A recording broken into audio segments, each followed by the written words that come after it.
eerste verklaring. Die luidt: ik zweer of verklaar dat ik, om tot raadslid benoemd te worden, rechtstreeks nog middelijk, onder welke naam of voorwendsel ook, enige gift of gunst heb gegeven of beloofd. Ik zweer of verklaar dat ik, om iets uit dit ambt te doen of te laten, rechtstreeks nog middelijk enige geschenk of enige belofte heb aangenomen of zal aannemen.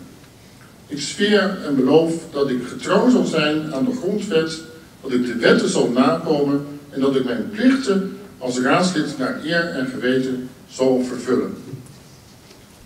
Als eerste de heer Mulder.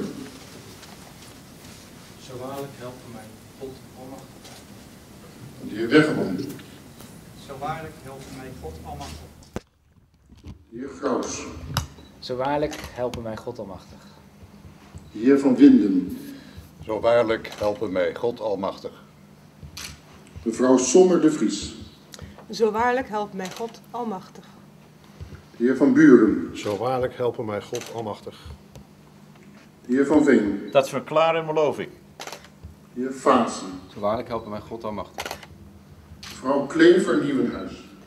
Dat verklaar en beloof ik. De heer Van Loef. Dat verklaar en beloof ik. De heer Stoffels.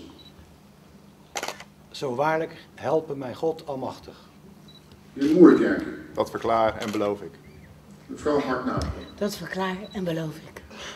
De heer De Jong. Dat verklaar en beloof ik. De heer Smit. Dat verklaar en beloof ik. Mevrouw Bollinger. Dat verklaar en beloof ik. De heer Muldijk. Dat verklaar en beloof ik. De heer Van Bart. Dat verklaar en beloof ik. De heer Wilson. Dat verklaar en beloof ik. Mevrouw King de Hoog. Dat verklaar en beloof ik. De heer Lange. Dat verklaar en beloof ik. De heer Versloot. Dat verklaar en beloof ik. Mevrouw van Capelle Konijnenberg. Dat verklaar en beloof ik. De heer Van Wijk. Dat verklaar en beloof ik. Waarlijk helpen mij God almachtig. Mevrouw Geesberta. Dat verklaar en beloof ik. De heer Ponte. Dat verklaar en beloof ik. De heer Van Duin. Dat verklaar en beloof ik. De heer Saritas. Dat verklaar en beloof ik. Mevrouw Verweijen Steenaert. Dat verklaar en beloof ik. De heer Van der Sloot. Zo waarlijk helpen God mij almachtig. En als laatste mevrouw Pengel. Zo waarlijk helpen mij God almachtig. Dank u zeer. Ik feliciteer u allen buitengewoon van harte met deze start aan deze nieuwe periode. En ik wens u zeer veel wijsheid, maar ook plezier bij de uitoefening van uw belangrijke en verantwoordelijke ambt. Gaat u zitten. We gaan naar een nieuw lid. Eerste periode. Jonge Antilliaanse, Maruska Geesberta. Eerste periode in de gemeenteraad van Capelle. Ik hoorde net een oude rot in het vak praten. Jij als jonge Capelse, Antilliaanse vrouw. Wat verwacht u? Jeetje, ja, het is echt natuurlijk voor mij heel erg nieuw. Dus ja, ik laat alles een beetje op me afkomen. En ik zie wel wat er gebeurt. Waar ik echt inderdaad hoop is dat wij als progressieve partij zeker onze stempel kunnen drukken. En ervoor zorgen inderdaad, dat is die tweedeling waar Michael het over had. Dat dat dus natuurlijk niet gaat gebeuren. En dat dus ja, de mensen natuurlijk die het echt gewoon zwaar hebben. Dat zal ook een grote groep zijn die het zwaar heeft. En nog zwaarder zal hebben door de bezuinigingen. Dat wij gewoon echt opkomen voor die groepen. En dat wij dus ervoor zorgen dat zij het gewoon niet zo zwaar hebben.